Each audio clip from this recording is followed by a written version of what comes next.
Hi everyone, Janelle Peterson here. So glad you could join us today. Jean and I are so excited to be able to offer this virtual presentation for ProTeam and to you. A little about myself. I am a newbie with this company. I just started July 1st, but I'm not a newbie to food and nutrition. I have been the food service director in Rapid City for the last 9 years. And previous to that was with the state agency in South Dakota for 7. So I have a passion for child nutrition, and I have a passion for helping people like you because I was one of you. So let me turn this over to Jean, and she'll give you a little information about herself. So Janelle is a hoot to work with. I'm really happy she's joined ProTeam.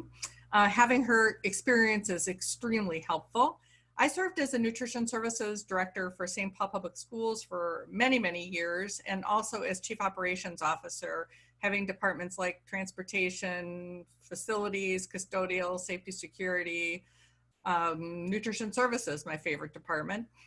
So that was really a great experience for me, but I'm very glad I'm not in that role anymore, and I get to support districts like you. I also served as CSNA president in 2016. So enough about us. We're going to jump into our presentation right now. Grab your paper and your pencils because I know Janelle is going to have a little bit of homework for you along the way. Today, we are excited to talk to you a little bit about key performance indicators, or called KPIs, and benchmarking. We're going to offer you some opportunity to learn about some free resources that are out there. Discover what those top foundational KPIs are, that if you don't have them now, you're going to want to put them into your back pocket. We're going to also take a deep dive into meals per labor hour, MPLHs, and also show you a little bit about how a local district here in Minnesota took meals per labor hour and used it to their advantage and increased their learning. So what are those darn KPIs anyway? We certainly hope you're familiar with the Institute of Child Nutrition. ICN has some amazing resources and training for school nutrition professionals like you. One such resource is called the Essential KPIs for School Nutrition Success. Not only does this fairly new resource provide you with a deep understanding of KPIs, it's also rich with actual tools for you to easily measure your program's performance. We'll share a link at the end of the presentation, which is available to all attendees. You're going to want to take a look at that, because why should we ever reinvent that wheel? So benchmarking is really all about just comparing your district or your school's performance with one that's similar. I'm going to have us kind of put on a McDonald's hat. Now, it's not our favorite restaurant, of course, school nutrition is, but McDonald's is a good example of a restaurant chain that understands franchise and standard operating procedures. Did you know that there are 13,816 stores, McDonald's stores in the US alone? That just happens to also be about the exact number of regular school districts within the US. As you know, McDonald's does pride itself on systems. You may not like pickles, but by gosh, that's the way they usually make them, unless you specify differently.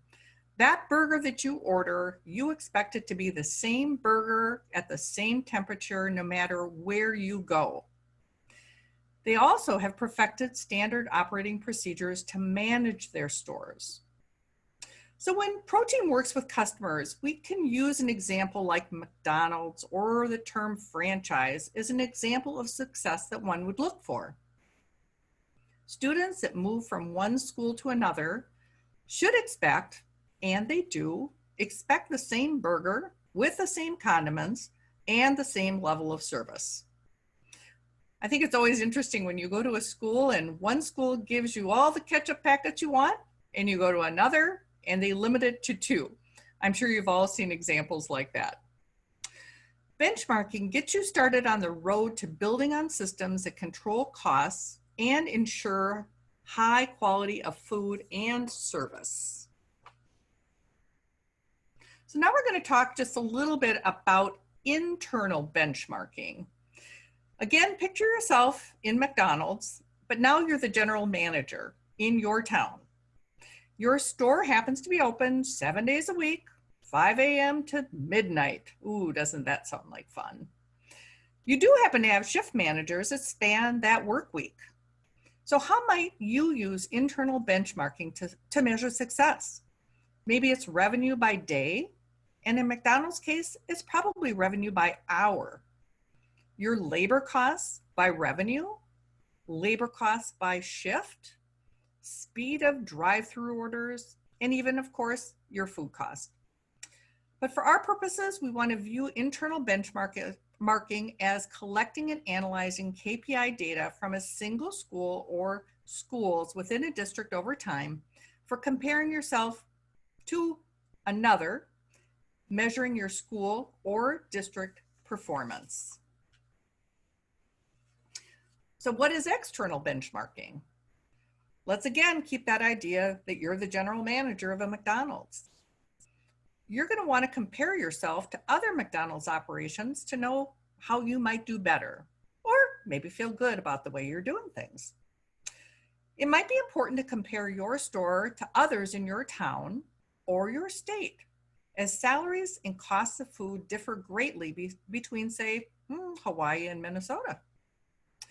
And the same is true for school districts. You're going to want to look for districts of a similar size, economic status of your students, of course, and the area or of the state or the country. And these are some examples that just make some sense, especially CEP or high income. It's difficult to talk about participation rates when you're comparing a CEP school to one that has 5% participation. It just isn't apples to apples. I really, really appreciate the work that School Nutrition Association has done to create reports and information that really can benefit a school district. We often include a report such as this one into what we call a fresh eye review. It's an opportunity to show a school district, your school board, your superintendent, how you're doing in comparison to like school districts. In the case here, you can see that this district is well above both the national average for district size, as well as for those districts with lower free reduced. And if you're not hitting those marks, it's an opportunity for you to take a look at how you might improve your program. Many states have robust data that you can also use to compare your district to others. This CSNA 2018 operations report is a treasure trove of information. You can get a free executive summary, and you can also purchase a full report for just $59. I just don't know where you can get such great data at such a low price. Foundational KPIs. You can maybe go a little overboard on tracking data. I know that the Council of Great City Schools is such an organization that collects data for the benefit of their member districts. The council happens to be an organization, a nonprofit organization of the largest 65 urban school districts in the country. And I was fortunate to work with the council when I was in St. Paul, when we were in the process of working on various departments, building key performance indicators. They publish an annual report called Managing for Results, and you can get this report.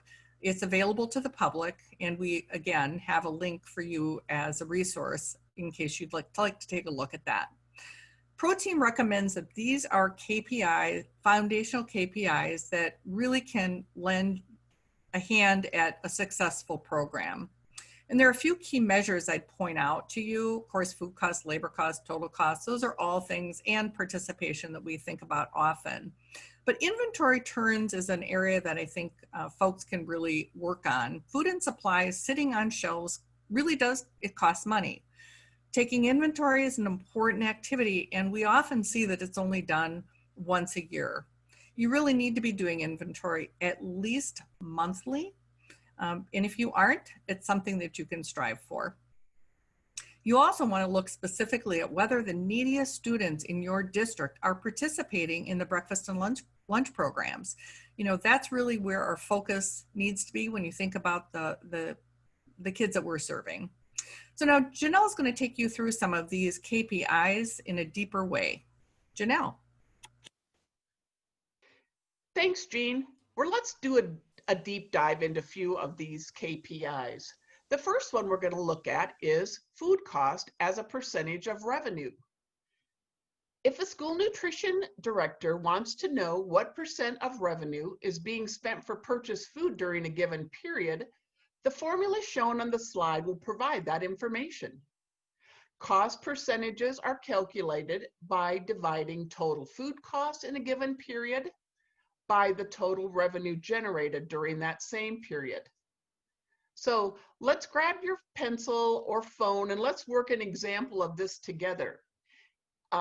If you're multitasking right now, come back to me. I don't want you to miss this. So you can see on the top line that our total food costs for 1 month is $16,500, and total revenue for the month is $30,000. Using the formula on the screen, we see that 55% of the revenue was used to purchase food. In dollar terms, this tells us that 55 cents out of every dollar generated in revenue was spent for food during the period examined. Here's something that you will want to write down if you are just starting to track this KPI. Industry standards suggest that somewhere between 40 to 45% of revenue should be spent on purchased food. Let me say that again. 40 to 45% of revenue should be spent on purchased food. Based on the calculation we just completed, our food costs were 55%. This simple formula can assist you with making some adjustments if and when it's needed. After all, knowledge is power. You may need to make some immediate adjustments. Sometimes there are exceptional circumstances that cause a percentage to be higher from month to month.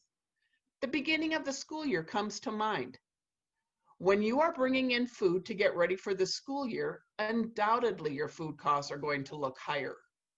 As long as you are expecting that, a higher food cost percentage won't surprise you. And the industry standard of 40 to 45% of revenue being spent on purchased food would typically be looked at over the course of an entire year. So what happens if you need to make some adjustments to those food costs so they align better? Here are some areas to consider that you may be able to do to increase revenue.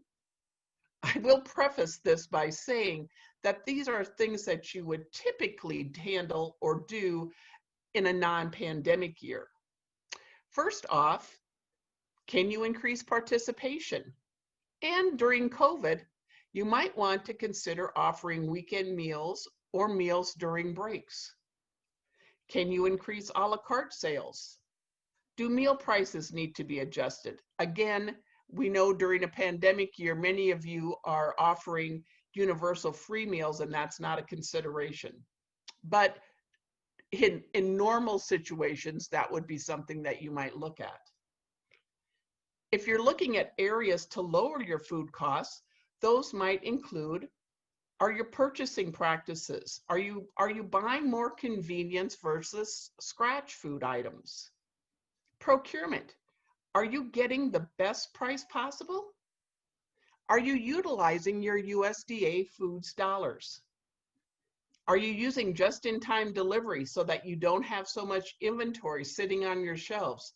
Jean just mentioned in a previous slide how important it is to track that inventory and make sure that you don't have lots and lots of food sitting on your shelves. Theft. Do you have food going somewhere else besides your student meals?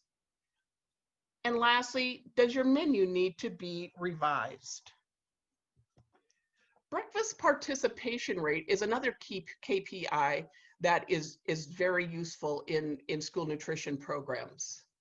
This is calculated by adding up the total breakfast meals served and dividing by total district enrollment times the number of days in the year, or the number of school days in the year.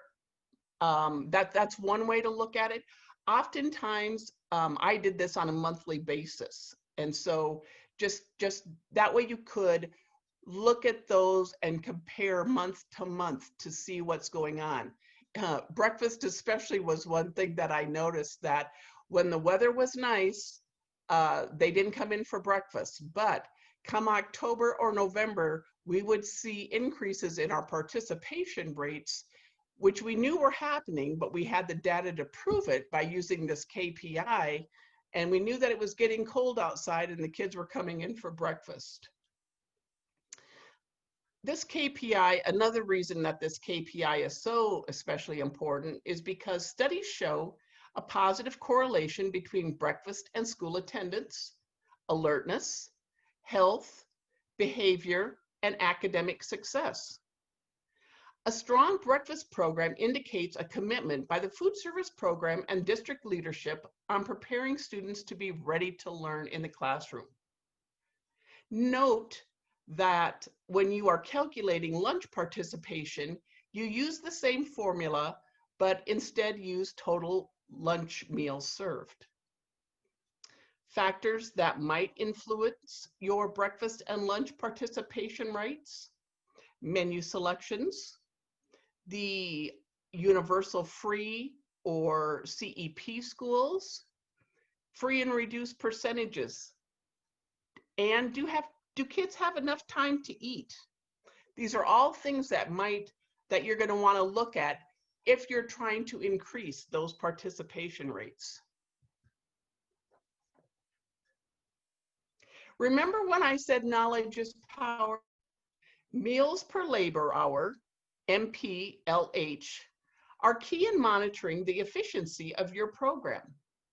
Meals per labor hour represents the primary measure of productivity and production as defined by the Institute of Child Nutrition. I'm not telling you anything you don't already know when I say that labor costs is the #1 expense in a school nutrition program. So understanding this key performance indicator goes a long way to help you with your staffing models and budget.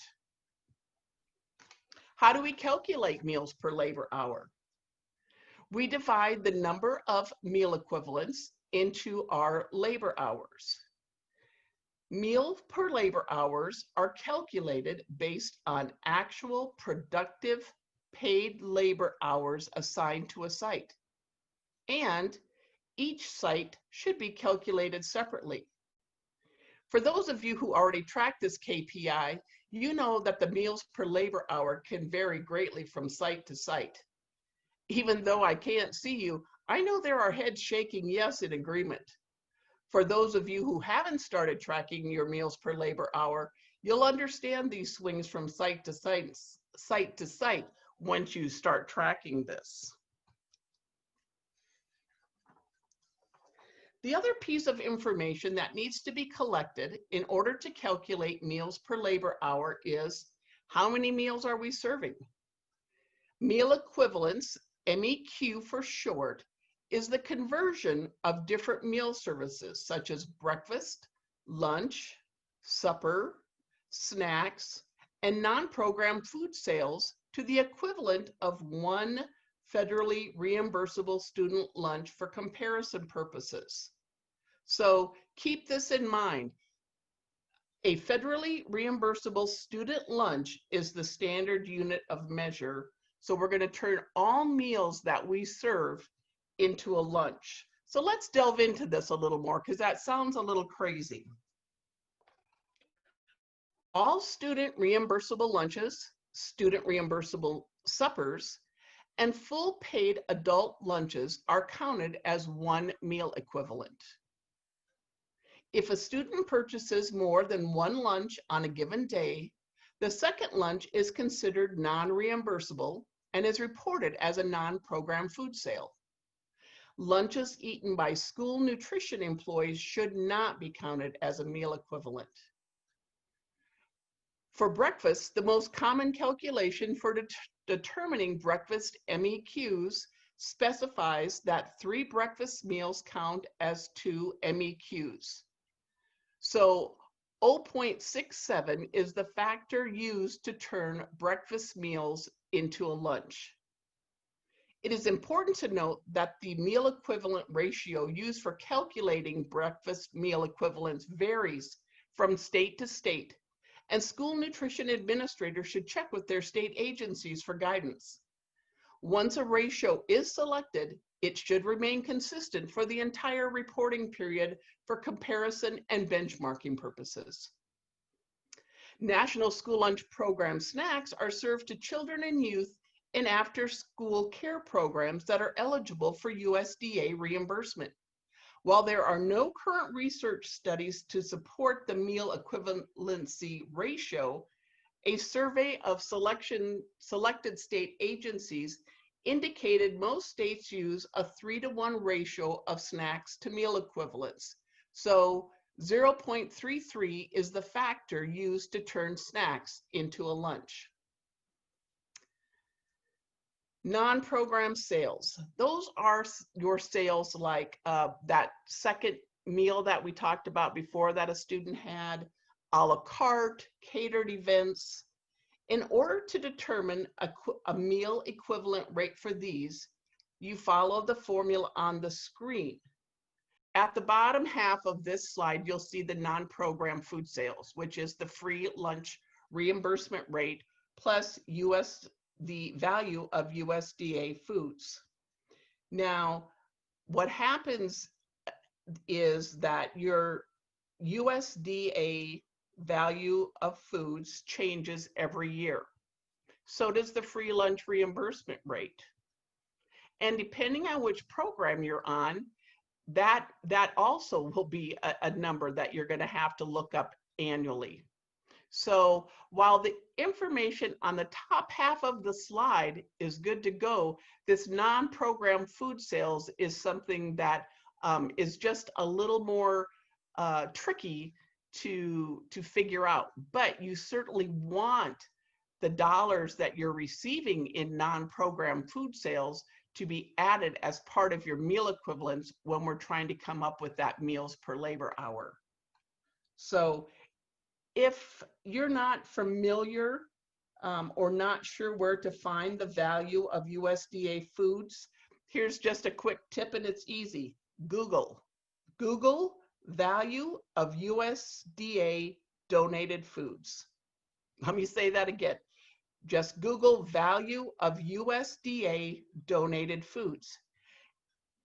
When that search comes up, you'll see a link for a USDA page that lists their values.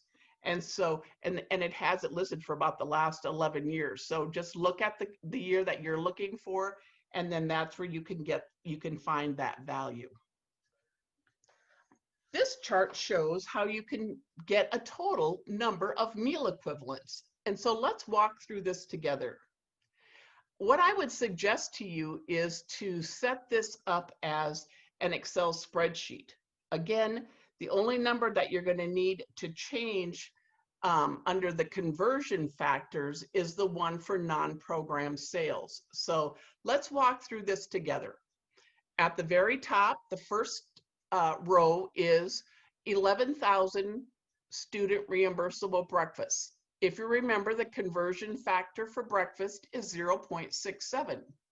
So 11,000 times 0.67, you'll see that you come up with 7,370 meal equivalents.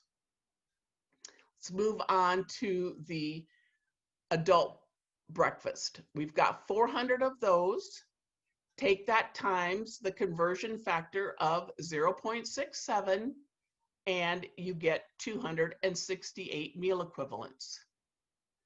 On the next line, we've got 24 student reimbursable lunches.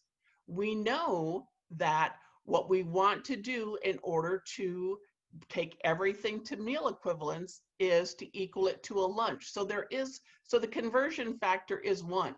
24,000 lunches is 24,000 meal equivalents. The same thing happens with your adult lunches and happens with student reimbursable suppers. So those numbers all remain the same. Now you'll notice that we've got 20,000 after school snacks. The conversion right there, 0.33, turns that into meal equivalents of 6,600. Now, I purposely left the non-program sales blank, that area blank, because in case you decide to copy this as is for an Excel spreadsheet, I didn't want you to accidentally have a conversion factor in the non-program sales, since, as I mentioned before, that number is going to change on an annual basis. The other numbers are good. Those are always solid that you can use. Again, once you check on that breakfast to make sure that your state agency uses a conversion factor of 0.67. So I did not do any meal equivalents for the non-program sales. So on this example, we have total meal equivalents of 46,938. So a look at this productivity. How often are we going to calculate this? Weekly, monthly, annually? Most often this is by pay period or monthly. Meals per labor hour, one thing that I will let you and remind you is that if you're doing this monthly, because everything else that we do is monthly, we figure average daily attendance, we figure food costs on a monthly basis, inventory on a monthly basis. The piece that gets a little goofy here is that when you start looking at your number of hours worked, sometimes that's by pay period. And sometimes those pay periods don't match up by they're 2 weeks, but they aren't necessarily 2 weeks in the same month. So that gets to be a little bit different. So just realize that, and you may have to make some alterations in your numbers. But you know, as we're calculating meals per labor hour, we are calculating that on the actual productive paid labor hours assigned to a site level school nutrition program.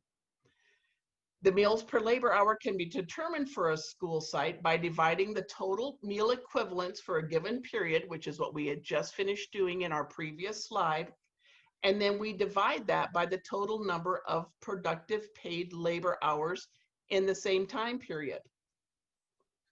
So let's look and see what that might look like as we're looking at figuring out how many labor hours we have. In this scenario, we have the number of staff members that work on the very left-hand side. So we've got 2 staff members working 7 hours a day, and there's 21 days in the pay period. So in this example, we have 294 hours. Additionally, we have 7 staff members working 6 hours a day. Again, same pay period. So we've got 993 hours. We've got 7 staff members that work 5 hours a day. Again, 21 days in the pay period. And you come up with 735 hours. And finally, we've got 6 staff members working 3 hours a day, 21 hours in the pay period. So we have 378 hours. We add all of those numbers up and we get a total of 2,289 hours in that particular pay period. Finally, we gathered all the necessary data to give us an answer to the question, what are my meals per labor hour? Based on the previous examples, we have 46,938 meal equivalents, and we have 2,289 hours for a total of 20.5 meals per labor hour. Now, what do we do with that number? Well, thanks for asking. I'll tell you now. This shows, this particular slide shows industry guidelines for meals per labor hours. And I want to emphasize the word guidelines. So the guideline with 14 to 18 meals per labor hour means adjustments may not be likely. If your meals per labor hour is 18 or above, no adjustment is needed. But if your meals per labor hour is below 14, you may need to adjust those hours. So a little side note when I talk about industry guidelines. I had 23 districts in the school, I had 23 schools in the district that I worked in. I had 15 elementary sites where we just brought the meals over. They were heated and served to the students. We had 8 production kitchens. One of those was an elementary school. 3 were middle school only. 2 were elementary middle schools combined, and 2 were high schools. So when I initially started tracking this KPI, there were wild swings between schools. But after tracking the data for a few months, I was able to group sites in a way that provided me a better idea of what an actual meal per labor hour number should look like at that site. So again, the numbers on this slide are simply industry standards, a place to start. Once you start tracking this data, you're going to be able to use that data to make labor decisions based on what's happening in your district. Again, knowledge is power. And now I'm going to turn it back over to Jean. Janelle, great examples. And I would throw out an example from St. Paul Public Schools. We had a central production facility. So our meals per labor hour were quite high at our elementary level because so much of the food was prepared, cooked, chill, and delivered to the elementary schools and of course our secondary schools. But our secondary schools produced more food that was done from scratch on site. So their meals per labor hour were considerably lower than our elementary schools. Well, here's the example I wanted to share with you coming from the Eastern Carvey County School District in Minnesota, just like me. We were given the opportunity to do this deep dive into staffing at the Eastern Carver County's 2 high schools. The director, like all of us, networked with many of her colleagues in other school districts and began wondering why her high school managers had so many employees and so many labor hours compared to other programs. And, you know, she's a busy person, lots going on, large district. That's a good wondering. So she thought, let's pull in an outside pair of eyes to investigate whether or not there were efficiencies that might be able to be built into her high school programs that could bring about cost savings, or if maybe they were already rocking it with their program. So I did spend a full day in each high school from the first employee that came in to the last that left, with the opportunity to look at everybody's work, what was happening, and offer suggestions to that program. Well, I will tell you, there weren't a lot of suggestions and ideas that I had to share with this particular district because they were really hitting it out of the park. Just an outstanding job, an impressive program with the key here was their very high participation. Their customer service was incredible. The kids knew who everybody was, just truly an engaged group of people, and their food quality was awesome as well.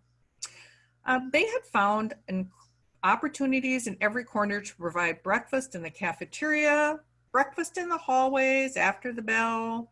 They had meals after school. They had meals to outside programs.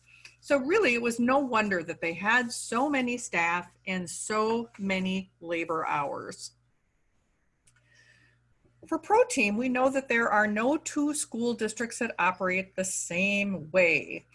I don't know about you, but when I would have vendors come and talk to me, when they were new, they always thought, well, how come you don't do it like so-and-so down the street does it?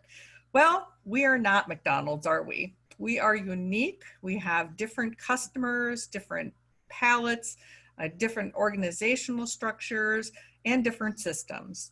So you are going to find differences from one district to another. And certainly you might even find vast differences between schools within a district. From the east side of St. Paul to the west side, I can tell you that our kids like different food. But for this study, we did choose 6 comparable high schools to compare to the Eastern Carver County's 2 high schools. Luckily for us, Minnesota Department of Education has great information, so finding comparable districts was not difficult. You may find that that's the case as well, that you're able to find comparable districts within your own state.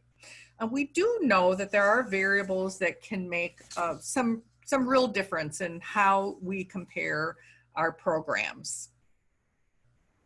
So you can see by this slide that Eastern Carver County had the greatest participation rates for all of the schools that we reviewed. The participation rate for one school district had 59%, and both of the high schools in Eastern Carver County had 103%. So when I first saw that number, of course I thought added check, but no, the fact is they serve breakfast before and after the bell, mobile stations, as I said, set up in the hallways, lunch service after the bell, lunch service during the bell, supper programs, after school program, an extensive catering program on top of all of that. So when we add up all those meals, that's how you can get to over 100%. We did, by the way, as a carrot for districts asking, or that we asked for data from, we did provide them with this report so that they were able to use this information for their benefit as well. So what did we learn from this study? It is reasonable to find meals per labor variances between school districts, as programming will be different even when you look at similar districts. Between districts, we found a wide variance between the number of staff, which Roxanne had said was a question mark. She knew that there were different cashiers being used at different programs. The labor hours per day, vastly different, and even entree choices. And you start thinking about the variety that you offer, it certainly can increase labor costs if you're offering significantly more labor or more entree choices than another. Again, I can't say enough about Eastern Carver County's staff and their program. Whenever a consultant spends a full day in a school, we are certainly able to offer suggestions for improvements, but there was an awful lot that we took away that we could bring value to other customers as well. So besides the suggestions for slight program enhancements that we were able to make, the greatest takeaway was sharing the importance of the site managers understanding KPIs at their site. We did find that meals per labor hour was really not understood by the staff. They didn't necessarily understand how it could benefit them. So ensuring that those site managers in your district are given key performance indicators and understand how to use them is very, very important. We think food cost and meals per labor hour is the best place to start. Food cost is very controllable when you look at how they do inventory, how they produce food, how they track their production records. So that might be a great place for you to consider starting.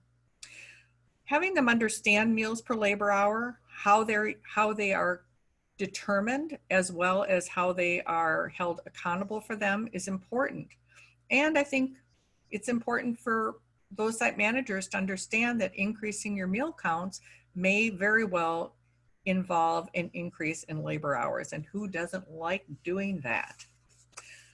So just an opportunity for you to reflect back on our session today. I'd like you to look at this slide. Tracking data is vital to success.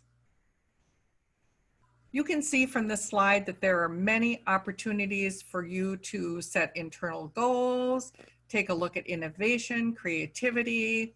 Comparing data will get you to a better place. So tracking KPIs, understanding performance, probably right now does seem like the last thing you want to focus on, but it does help you identify areas of accomplishment and opportunity. And with that knowledge, you can celebrate successes and seek out best practices for the challenges of today and tomorrow. And the next couple of slides are really just some tools for you or some resources for you to be able to go and get more information. We really want to thank you for your time today. We appreciate it very much.